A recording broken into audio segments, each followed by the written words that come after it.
Jikalau aku melihat sawah menguning menghijau,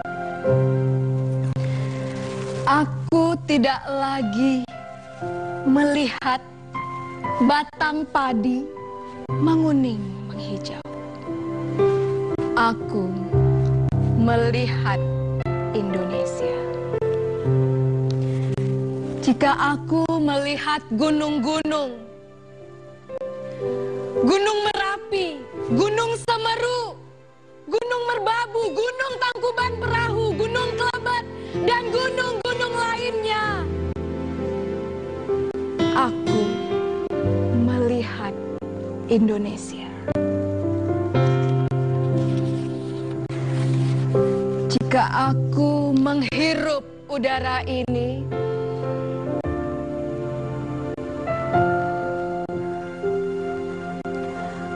aku tidak lagi menghirup udara.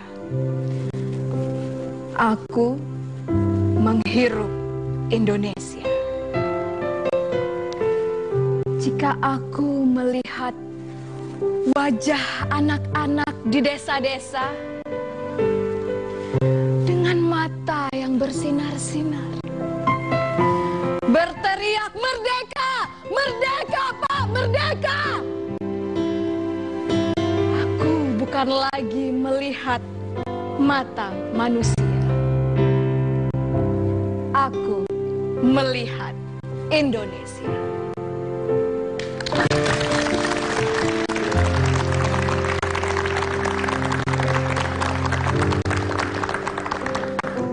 Assalamualaikum warahmatullahi wabarakatuh.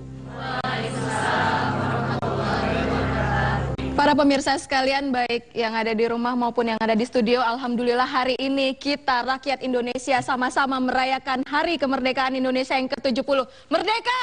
Merdeka!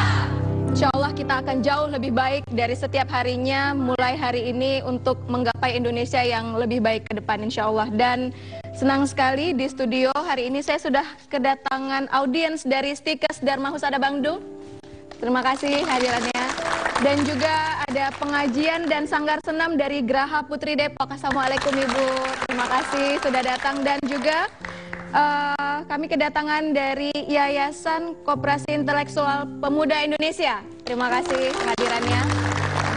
Dan puisi yang saya bacakan tadi merupakan puisi karya dari Bapak Soekarno, yang mana sangat menggelorakan semangat dan jiwa besar yang harus dimiliki oleh bangsa Indonesia. Dan hari ini berkaitan dengan kemerdekaan Indonesia, sudah sepatutnya terutama pemuda harus memiliki cita-cita yang besar. Dan untuk membahas ini, saya undang Bapak tokoh pembentuk karakter dan pendiri Kampus Emas ISQ Business School, Bapak Dr. Ari Ginanjar Agustian.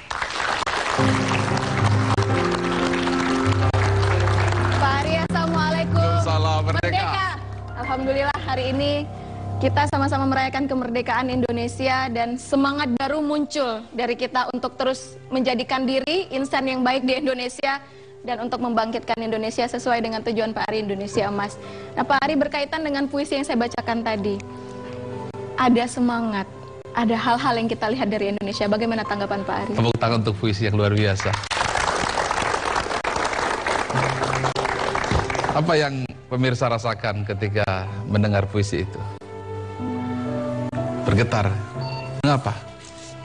Karena ketika Bung Karno melihat gunung, dia bukan melihat pemandangan gunung yang tinggi, tapi dia melihat Indonesia. Ketika dia melihat lautan atau danau, atau bahkan air mata anak-anak, yang dilihat Indonesia. Ini adalah kemampuan beliau untuk merubah dimensi fisik menjadi dimensi emosional. Merubah dimensi fisik menjadi dimensi spiritual dan menamakan ikatan itu Indonesia. Inilah gambaran jiwa yang besar. Gambaran bagaimana seorang pemimpin bangsa bisa menggambarkan apa yang disebut Indonesia dengan jiwanya. Mudah-mudahan di perayaan kemerdekaan Indonesia yang ke-70 ini, pemirsa yang ada di rumah merasakan bagaimana gemuruh rasa kebangsaan dan kemerdekaan di hati kita. Insya Allah, semoga itu, boleh tepuk tangan. Semoga semangat juang kita dari apa yang sudah dilakukan oleh para pendahulu kita, terus kita gelorakan untuk khususnya pemuda, apalagi hari ini hari kemerdekaan ya Pak Ari. Pak Ari, mengenai kemerdekaan itu sendiri, tentunya Indonesia tidak lepas dari sosok Bung Karno, yang mana beliau sosok yang bercita-cita besar, yang semangat juangnya sangat tinggi. Apa yang harus dicontoh oleh anak muda khususnya untuk tetap menyemarakkan hal tersebut? Ya, itulah mengapa ada di sini. Coba lihat ini, sudah cantik-cantik warna biru, warna biru dan warna merah. Tepuk tangan dulu. Waduh, luar biasa menggambarkan semangat merah putih. Iya. Nah, tentu saja di acara kemerdekaan yang kita rayakan yang ke-70, kita harus mampu mengambil intisarinya. Iya. Mengambil intisari kekuatan apa di balik ini. Bayangkan di saat Indonesia terbelenggu, dia mampu membuat sebuah terobosan yang saat itu tidak terbayang. Terobosan ketika bangsa di dalam kungkungan penjajah Belanda, bukan 10-20 tahun, ratusan tahun, 350 tahun. Manusia sudah terbiasa terjajah. Manusia sudah terbiasa terkungkung. Manusia sudah terbiasa merasa menjadi inlander. Manusia merasa menjadi warga kelas 2. Manusia saat itu merasa inilah kehidupan semenjak lahir. Tetapi seorang pemuda yang bernama Bung Karno, dia mampu keluar dari kungkungan selimut hitam itu dan menyatakan merdeka pada saat itu. Ini sebuah rahmat dan barokah. Saya percaya bahwa Tuhan menunjuk dia untuk melalui jiwanya untuk menyatukan sebuah kekuatan bangsa untuk keluar dari penjajahan. Dan itulah yang ada di jiwa seorang Bung Karno. Dia bukan hanya berpikir untuk dirinya, bukan hanya berpikir untuk keselamatan jiwanya, bukan hanya berpikir untuk keselamatan kelompoknya, tapi dia berpikir untuk sesuatu yang besar, Indonesia. Luar biasa, tepuk tangan dulu untuk kita semua. Artinya nilai-nilai yang sudah ditanamkan oleh pendahulu kita masa dulu itu harus tetap kita tanamkan sampai sekarang. Pak Ari, nanti akan kita bahas lagi setelah yang satu ini. Pemirsa jangan kemana-mana, tetap bersama kami di Generasi Emas.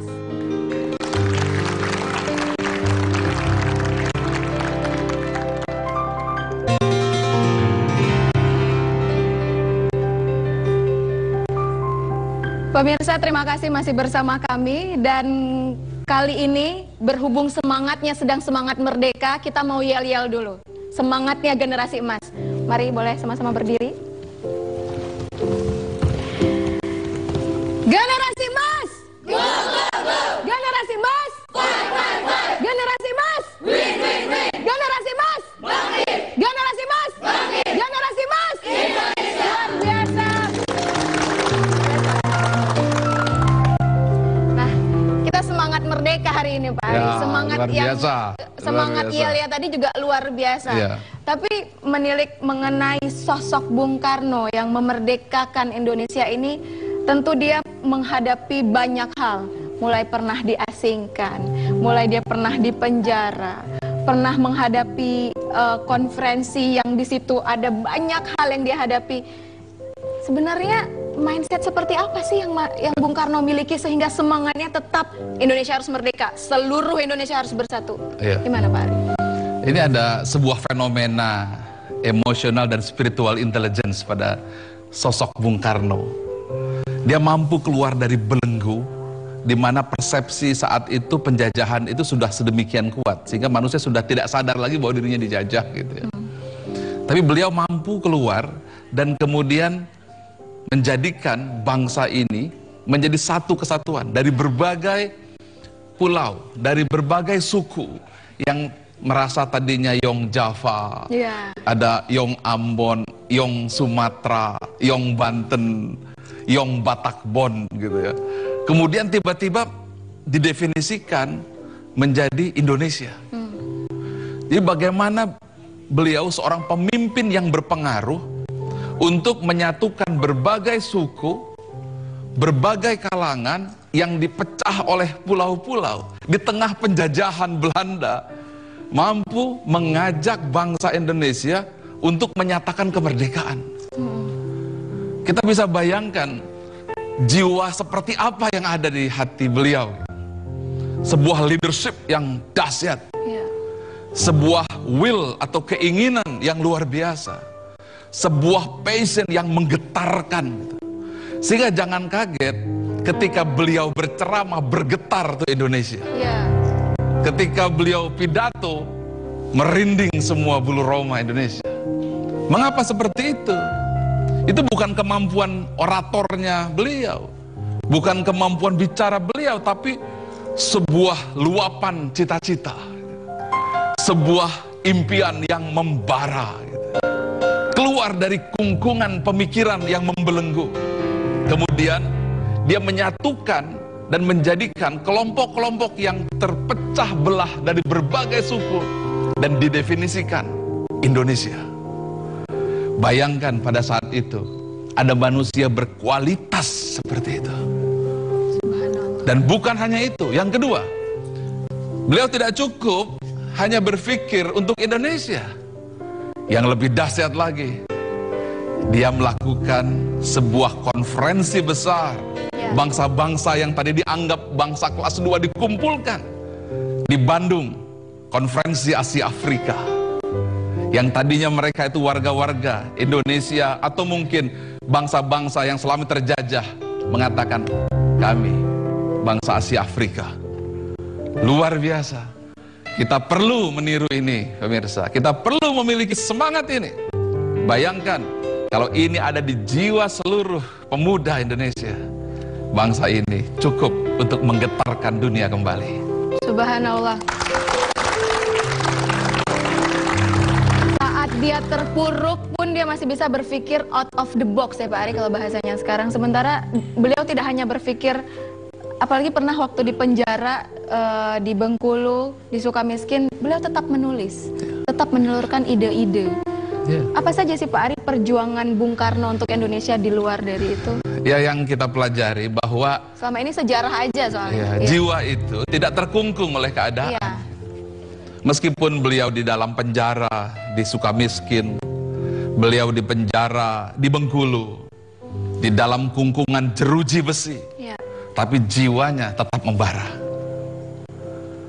Kita selama ini, begitu kita terkena tekanan kemiskinan, masalah sosial, putus cinta, dimarahi suami, sudah aduh hancur hidupku, putus cinta, waduh tidak ada harapan. Mulai ya Pak Ari. Iya kan? Beliau di dalam penjara, tapi itu tidak menghalangi jiwanya. Artinya bahwa kebesaran jiwa seseorang tidak terikat oleh tekanan sebesar apapun. Kehebatan jiwa seseorang tidak terikat oleh belenggu atau beban seberat apapun. Dia energi yang hebat. Nah, energi itulah yang muncul. Artinya penjara, sahabat apapun tidak bisa memenjarakan. Yang bisa dipenjarakan hanyalah fisiknya. Yang bisa penjarakanlah kaki dan tangannya, tapi jiwa tetap merdeka. Inilah yang harus diraih oleh Indonesia ini. Jiwa yang merdeka dari tekanan sosial, tekanan politik, tekanan ekonomi, keterbatasan. Itu tidak bisa membuat diri kita terpenjara. Merdeka. Luar biasa. Nah, artinya adalah ketika kita ingin memiliki cita-cita besar, yang perlu kita tanamkan pertama kali itu adalah jiwa besar. Jiwa besar. Jiwa besar ini berbanding lurus dengan kemampuan kita menyeimbangkan antara emosional dan spiritual. Apa yang harus kita lakukan untuk itu Pak Ari? Jiwa manusia itu ya sudah besar, karena diciptakan oleh Tuhan yang maha besar. Yang mengecilkan manusia ya diri sendiri. Pencipta manusia itu adalah penciptanya matahari. Pencipta manusia itu adalah raja seluruh alam semesta raya. Pencipta manusia itu penguasa langit dan bumi. Dan si penguasa itu meniupkan ruhnya ke dalam jiwa manusia. Sehingga manusia itu memang lahirnya berjiwa besar. Hanya sebagian ada yang terkungkung, terpenjara oleh dirinya sendiri. Tapi Bung Karno mampu mengeluarkan kebebasan jiwanya, bukan hanya memecahkan terali-terali jeruji-jeruji besi, tapi memecahkan Indonesia menjadi satu kesatuan, negara kesatuan Republik Indonesia. Luar biasa. Jiwa yang besar. Berarti memang harus kita mulai dari diri sendiri ya, dari sini. Jadi bukan sakitnya tuh di sini. Ya diabaikan dulu Pak Ari sakitnya. Jiwanya tuh di sini, pupuknya tuh di sini ya pemirsa. Nah Pak Ari, berkaitan dengan itu semua, sosok Bung Karno ini kan luar biasa sekali ya. Proklamator, dimana Pak Ari sudah katakan sebelumnya bahwa ketika dulu Bung Karno yang pidato, beliau katakan A, negara lain takut dengan Indonesia. Tapi sayang sekali, makin kemari tergerus semua itu. Pemimpin kita seolah takut berbicara atau apapun itu, yang membuat masyarakatnya kebingungan. Ada yang harusnya benar malah jadi salah, yang salah malah jadi benar. Apakah jiwa pemimpin sekarang mengalami krisis terhadap hal itu Pak Ari?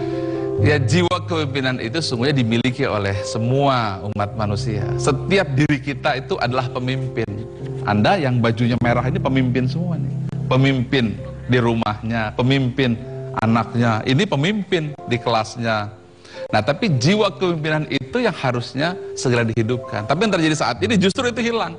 Yang ada egoisme, kepentingan diri sendiri, yang penting dirinya, kelompoknya, tidak lagi berjiwa besar seperti Bung Karno. Kita kehilangan jiwa besar hari ini. Sayang sekali ya, sementara hari ini kita merdeka, kita harapkan agar Indonesia kembali menumbuhkan hal itu, jiwa besarnya, untuk apa? Agar Indonesia emas tercapai, insya Allah. Pak Ari, nanti akan kita lanjutkan lagi setelah yang satu ini. Pemirsa jangan kemana-mana, tetap bersama kami di Generasi Emas Indonesia. Aduh. Alhamdulillah, nyampe juga di stasiun. Bagus ya keretanya pada merah gini. Aduh. Ibu mau kemana, Bu? Cirebon? Ke Cirebon? Oh, sama saya juga ke Bandung. Iya, aduh. Ini adik-adik, aduh, ini cara ranting begini. Iya, mau kemana? Mau pada kemana ini? Ke Medan? Ada yang mau ke Medan? Ke stasiun, padahal ini stasiun kota loh. Cuman antar kota, nggak ada ke Medan. Harus nyebrang pulau ke Medan waktu. Ini alhamdulillah Ani, ya namanya juga rezeki orang baik ya. Rezeki orang baik mah ada aja. Padahal sebulan ini nggak ada job, nggak ada pekerjaan. Tapi alhamdulillah ada panggilan tadi di Citayam, panggilan buat beresin sendal. Ya lumayan Ibu ya, kalau kerja mah apa aja lah, yang penting bisa menghasilkan uang, betul tidak? Yang penting halal, betul tidak? Iya, kerjaan mah apa aja, yang penting tidak mengganggu orang, ya, tidak berbuat yang tidak halal. Yang penting kita mah usaha sebaik-baiknya, ya. Tadi dapat lumayan dikasih amplop buat ya transportasi. Iya, jadi bisa pulang ke Bandung. Assalamualaikum, Pak Ustadz. Waalaikumsalam. Kenapa? Ada yang bisa bantu? Atau mau banting? Kenapa ini? Aku malah saya yang bantu. Ntar dulu kayak India aja bolak-balik kayak gitu. Kenapa? Mau minta duit, Minta duit. Minta duit? Ya. Emang ada bapaknya? Anak masih kecil. Minta duit. Waduh, Ustadz diginiin. Baru kali ini ada Ustadz didorong-dorong. Minta dulu, duit. nanti dulu. Aisyah. Jangan nusuk-nusuk ini, geli. Ntar dulu, Anda siapa ini? Preman pasar. Oh, preman pasar. Enggak, baru kali ini ada preman pasar mukanya soleh gini ya. Preman pasar yang serem atuh. Ini bukan soleh, Apa tuh? Solehah. Solehah pakai jilbab dong. Enggak dulu, nanti dulu minta uang buat apa? Biasa anak muda nggak usah diterangin, udah tahu. Buat ini cerminan anak muda zaman sekarang nih. Nih, kasih tahu ya. Iya. Seharusnya kamu itu nih masih segar, lihat masih kuat, badan masih kelihatan sehat. Kerja dong. Malah minta duit sama orang itu sama aja namanya malak. Tahu malak? Malak itu buah loh yang kecil. Salak, itu salak, Ya nggak usah begitu. Udah nggak usah banyak ngomong, duit. Buat apa? Nanya lagi buat anget-anget. Buat anget-anget mah kompor, jangan duit. Kompor lagi. Udah duit. Jangan banyak ngomong lah. Minta yang baik kalau minta itu. Yang Iya. baik-baik lah mintanya. Jangan sambil kayak gini dong. Ah juga jadi nggak mau ngasih kalau gini mau minta duit berapa? Ah Minta baru maaf, dapat Pak. amplop. Enggak, saya minta duit gocap aja. Gocap 50 ya. 50? Menit pas. Saya pulangnya gimana? Ada, A. Ada sih, tapi nggak ada receh. Punya receh nggak? Kebetulan saya ada tadi habis ngamen. Nah itu aja, coba minta recehnya. Ada, A. Nah sini recehnya. Nah ini berapa? 50. 50? Iya, Ya udah nih. Tadi kamu minta berapa? 50. Ah kasih 50. Kurang baik gimana? Minta Makasih, 50 dikasih 50. Makasih, Lumayan. Ayah. Wah, lumayan nih buat anget-anget teman. Iya, sini dulu. Gunakan dengan baik ya. Iya. Dimanfaatkan ya. Iya, siap. Jadilah manusia yang bermanfaat. Iya. Karena sebaik-baiknya manusia adalah Assalamualaikum. manusia yang bermanfaat untuk sesamanya Iya. ya. Assalamualaikum. Waalaikumsalam. Ini ada apa ya? Enggak, ini Enggak, katanya mau minta uang. Ini kok pakai anting? biasa preman. Ini mah bukan telinga. Jadi apa? Hidung ini. Salah mulut. Kayak sapi dia. Ini kenapa sih dari tadi?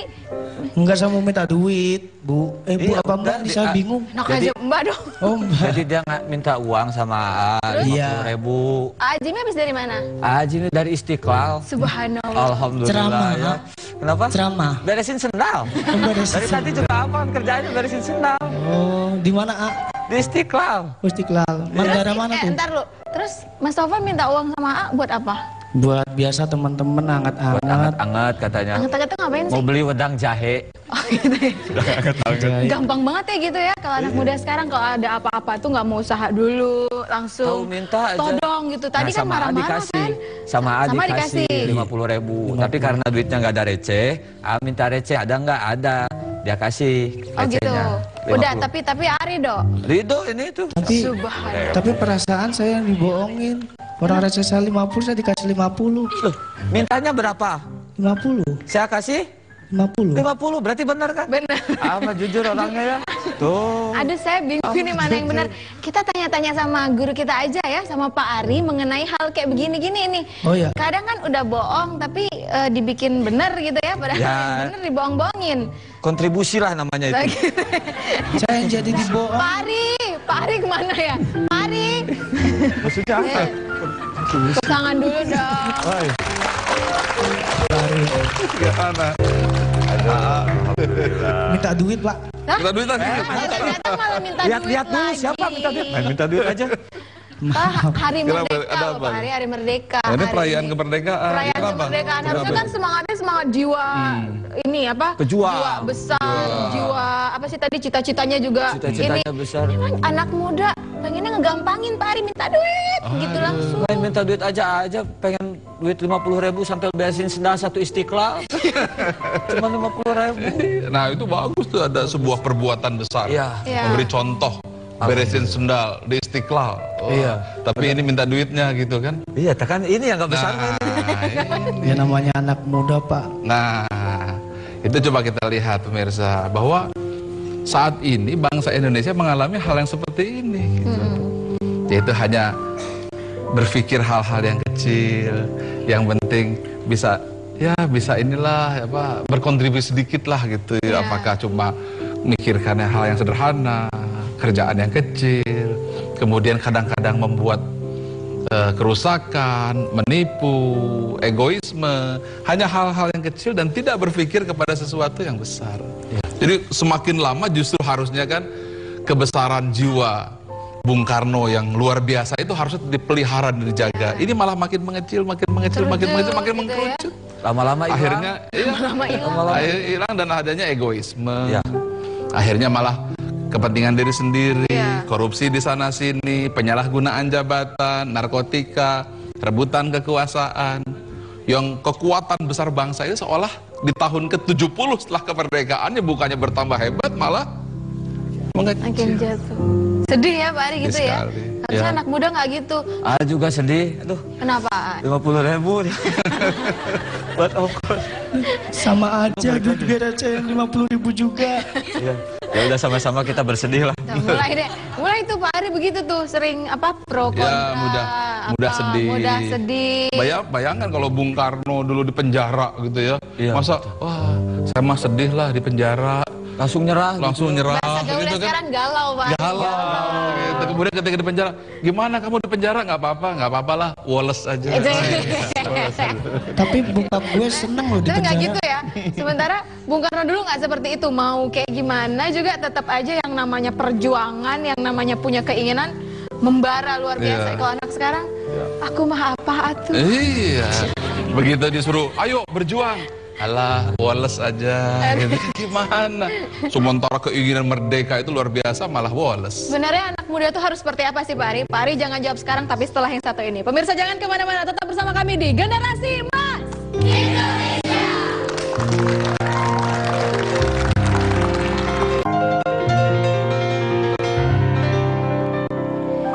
Ya, pemirsa terima kasih untuk tidak memindahkan channel Anda dan kita masih di Generasi Emas. Kita akan mengupas banyak untuk seperti apa harusnya pemuda terutama di hari kemerdekaan ini memiliki jiwa yang besar dan masih bersama guru saya Bapak Dr. Ari Ginanjar Agustian. Pak Ari. Weh. Ya dari tadi di belakang melepas AA Jimmy dan Kang Noval.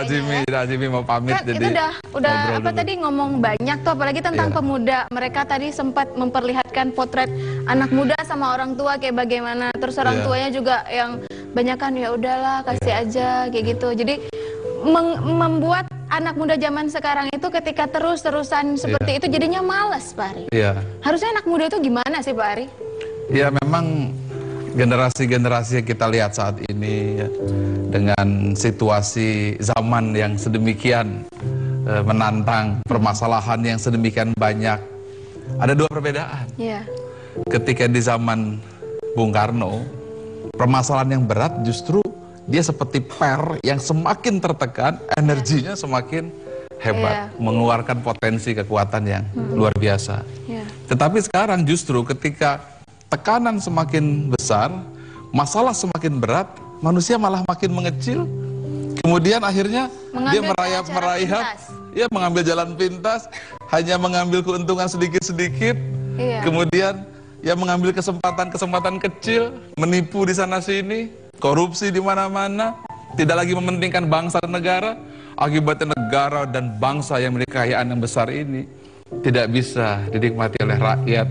Dan kemudian yang terjadi adalah permasalahan yang kita rasakan saat ini. Sayang sekali ya, karena kita melihat anak muda zaman sekarang itu yang harusnya menjadi pemimpin di negaranya Iya. sendiri malah berpikir, gue nggak bisa mengharap apa-apa dari Indonesia. Indonesia cuma gini-gini aja, pasti punya yang pikiran-pikiran sendiri yang nggak clear gitu Pak Ari. Itu Ya harusnya Bung seperti- Karno juga bisa bicara seperti itu. Iya, Haji Agus Salim juga bisa bicara seperti itu. Para pejuang-pejuang juga bisa mengatakan, ya mau apa lagi, penjajah sudah sedemikian kuat, iya. kita sudah terpenjara, kita ini hanya inlander, ya mau apa lagi, Wallace aja bisa aja. Dulu nggak ada bahasa gitu ya Pak Ari untungnya. Nggak ada. Tetapi artinya, kita yang membuat pilihan di hati kita sendiri. Kita yang menentukan apa reaksi yang muncul di hati kita sendiri. Sesungguhnya manusia itu merdeka dari dalam, bukan dari luar. Iya. Kemerdekaan sejati manusia adalah kebebasan untuk memilih. Kebebasan untuk negatif atau kebebasan untuk positif. Kebebasan untuk merasa menjadi inlander atau kebebasan untuk merdeka. Kebebasan untuk tetap terkungkung oleh kebodohan, kemiskinan, dan permasalahan moral atau bangkit menjadi bangsa terdepan. Kita yang menentukan. Tidak bisa di luar ini menentukan kita. Terlalu banyak masalah yang terjadi. Masalah ekonomi lah, masalah sosial lah, masalah berbagai kepentingan yang terjadi, masalah politik, masalah begitu susahnya membuat kita menjadi semakin berat, semakin kecil, semakin kita tidak berarti. Padahal sesungguhnya penentunya adalah diri kita sendiri. Kita penentunya, bukan orang lain. Bukan ekonomi kita, bukan uang kita, bukan berapa banyak uang kita, bukan berapa hebat orang tua kita, bukan berapa luas koneksi kita, bukan berapa luas tanah kita, bukan lebih apa yang kita miliki, tapi apa yang ada pada jiwa kita. Itu sesungguhnya kekuatan manusia sejati. Subhanallah. Ya. Semoga kita bisa mengejar hal tersebut agar di hari kemerdekaan ini kita bangkitkan semuanya. Kita robah. Harus robah segera cara berpikir kita. Tapi kalau kita senantiasa menyalahkan lingkungan, menyalahkan atasan, menyalahkan gelombang yang terlalu tinggi, menyalahkan angin yang terlalu pelan, menyalahkan apa saja, menyalahkan umur yang terlalu muda, menyalahkan kita yang sudah terlalu tua, menyalahkan modal yang tidak punya, menyalahkan situasi semuanya, dan kemudian kita mengkerut. Itu pilihan kita. Jadi nggak bisa menyalahkan. Tidak bisa menyalahkan apa. Ya. Kita itu adalah change agent. Kita adalah agen-agen perubahan yang mampu mendobrak dan membuat sebuah perubahan. Itu yang dimiliki oleh Bung Karno. Itu yang dimiliki oleh pejuang-pejuang kemerdekaan. Keinginan untuk berubah, keinginan untuk merubah nasib, keinginan untuk keluar dari semua kungkungan ini. Nah, keinginan itulah yang harus dimerdekakan di perayaan kemerdekaan yang ke-70. Kita pekik sekali lagi, merdeka! Merdeka! Ya, tentunya dari pemirsa yang di studio ada yang ingin bertanya? Sudah. Assalamualaikum Pak Ari, saya Bintang, saya dari Stikes Dharma Husara Bandung. Saya ingin bertanya, tapi sebelumnya saya mau bercerita sedikit dulu. Alhamdulillah kemarin tim organisasi dari Mapala DB Venture dari Stikes Dharma Husara Bandung udah ngelaksanain ekspedisi 919 Asmaul Husna, dan kemarin alhamdulillah kita menaklukkan Gunung Sumbing dan Gunung Merbabu, dan sesampainya kita di puncak gunung tersebut, kita langsung menancapkan bendera merah putih dan langsung berzikir Asmaul Husna. Alhamdulillah. Pertanyaannya, bagaimana pada zaman sekarang, anak-anak muda zaman sekarang untuk melanjutkan cita-cita Bung Karno? Ya. Terima kasih. Terima kasih. Langsung jawab? Langsung jawab Pak Ari, regenerasi. Kalau mau melanjutkan cita-cita Bung Karno adalah kebesaran jiwanya, adalah keberaniannya, adalah keyakinan dirinya, dan kepercayaan dirinya untuk berubah. Dan tidak menyalahkan siapapun, dan tidak melihat kondisi apapun, tidak melihat semua yang ada yang membuat dia terkungkung. Kalau Anda ingin melanjutkan, adalah berani untuk bercita-cita besar, berani untuk menggantungkan cita-cita setinggi langit. Kemudian yang kedua, berani untuk melangkah mewujudkan cita-cita itu. Dua permasalahan pemuda kita. Pertama, tidak punya keberanian dan berpikir kecil. Yang penting Wallace, yang penting selamat. Sehingga namanya selamat juga banyak. Bagus nama selamat, saya suka itu. Ya. Akan tetapi, tidak cukup kita hanya selamat. Kita harus berpikir dan berjiwa besar. Kita harus memiliki visi yang luar biasa. Punya cita-cita setinggi langit. Tidak lagi istilah lumayan, jangan membuat warung lumayan, tapilah buatlah sesuatu yang luar biasa. Karena kata Bung Karno, ya, apabila engkau bercita-cita tinggi, setinggi langit, maka apabila engkau bercita-cita bintang, maka jatuhnya bintang adalah di antara para bintang-bintang. Itu jawabannya. Ya. Ya. Masih ada yang ingin bertanya? Oh ya, silakan. Ya teh aya kujangna. Assalamualaikum Pak Ari Ginanjar. Waalaikumsalam. Saya Muhammad Barkah Nasrullah dari Stikes Dharma Husada Bandung. Mau bertanya, kalau dulu kan bahasa Indonesia berjuang melawan penjajah. Kalau di zaman sekarang penjajah udah nggak ada. Bagaimana cara kita berjuang? Ya, terima kasih. Terima kasih. Siapa bilang penjajah sekarang nggak ada?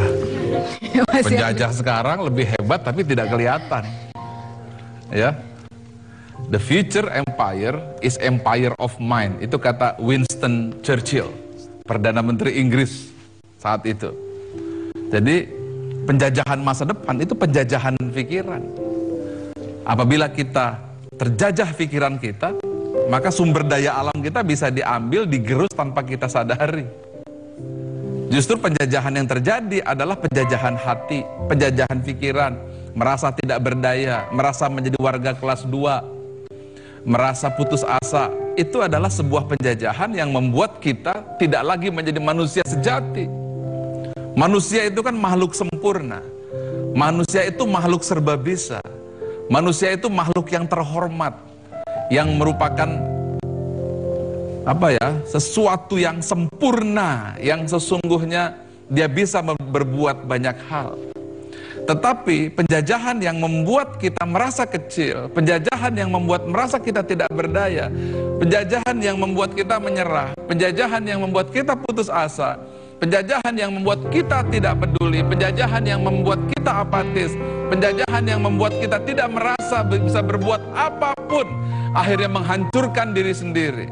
Narkotika dilakukan, minum-minuman keras, ataupun akhirnya ketika itu tidak pun, dia hanya mengambil keuntungan pribadi, korupsi di sana sini, tipu sana, tipu sini, merusak sana, merusak sini.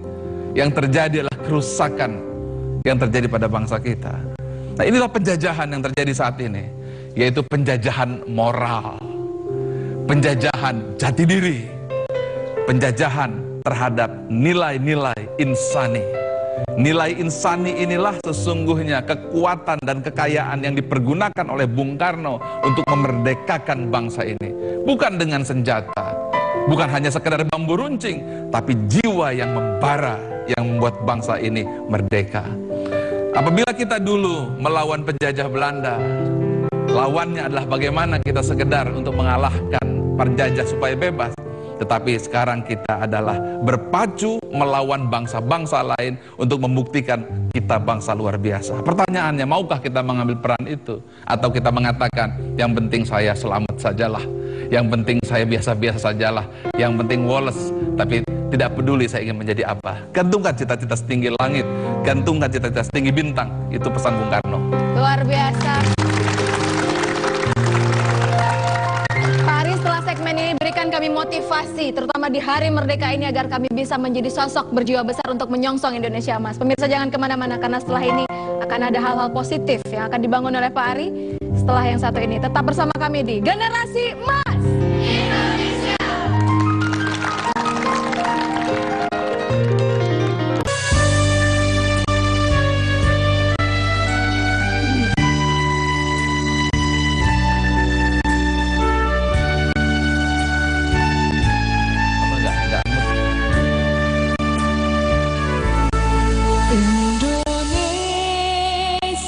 Tanah air meta, pusaka abadi nan jaya. Indonesia sejak dulu kala selalu dipuja-puja bangsa.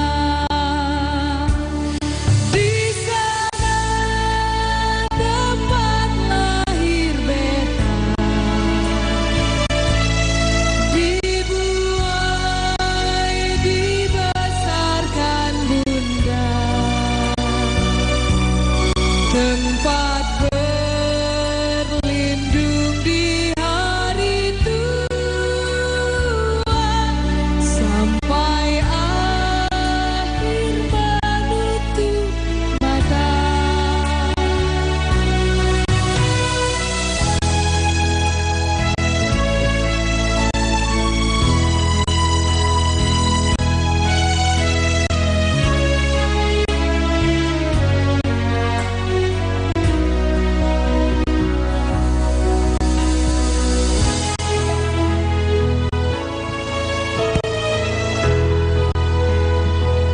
Pemirsa, marilah kita mundur 70 tahun ke belakang.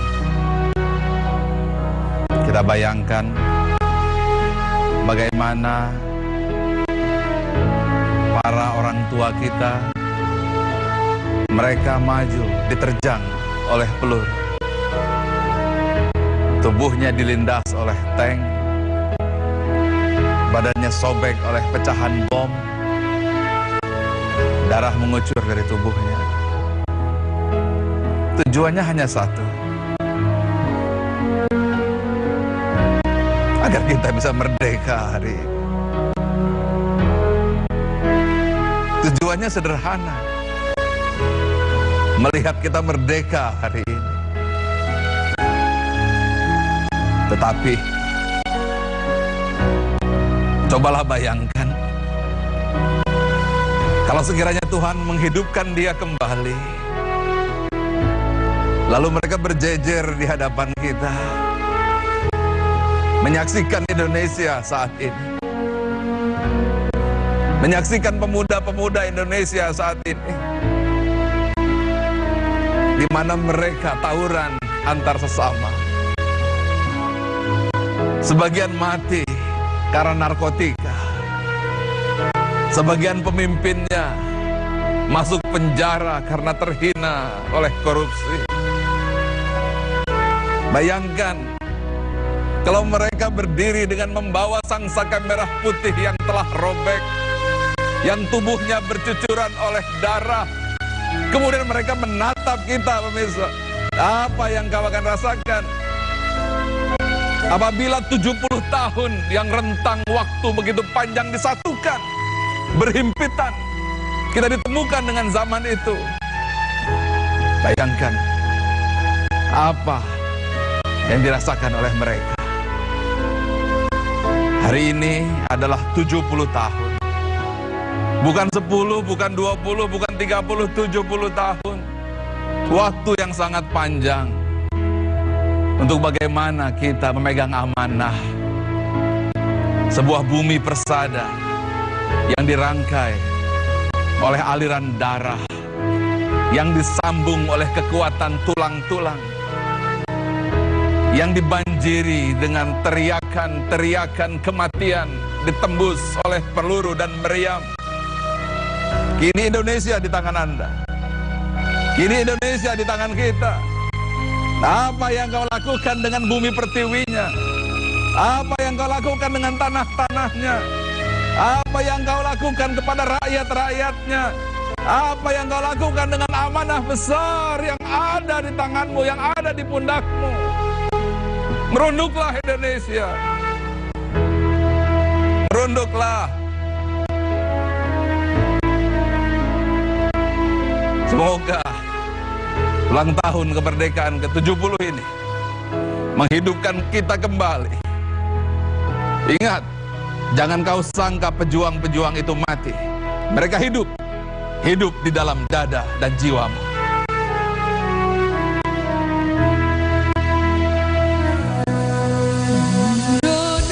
Indonesia tanah air beta, pusaka abadi nan jaya.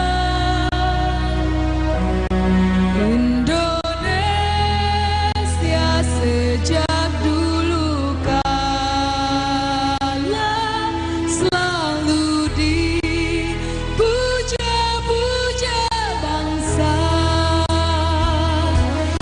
Di sana tempat lahir beta,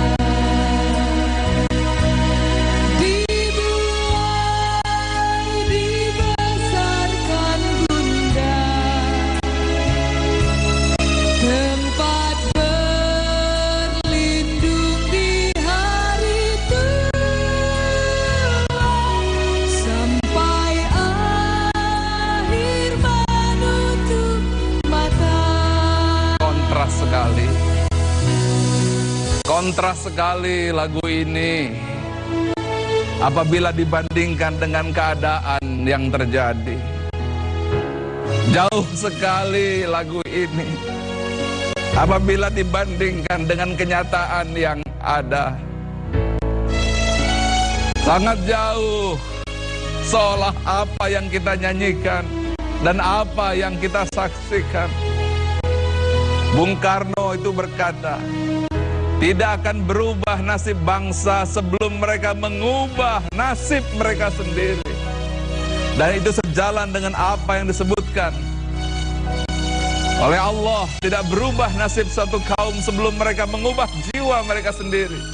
Sebelum kau merubah jembatan-jembatan bangsa, sebelum kau merubah gunung-gunung, sebelum kau merubah jalan raya, sebelum kau merubah dam, sebelum engkau merubah perbukitan, engkau harus merubah jiwamu terlebih dahulu, hatimu terlebih dahulu, agar bangsa ini jaya.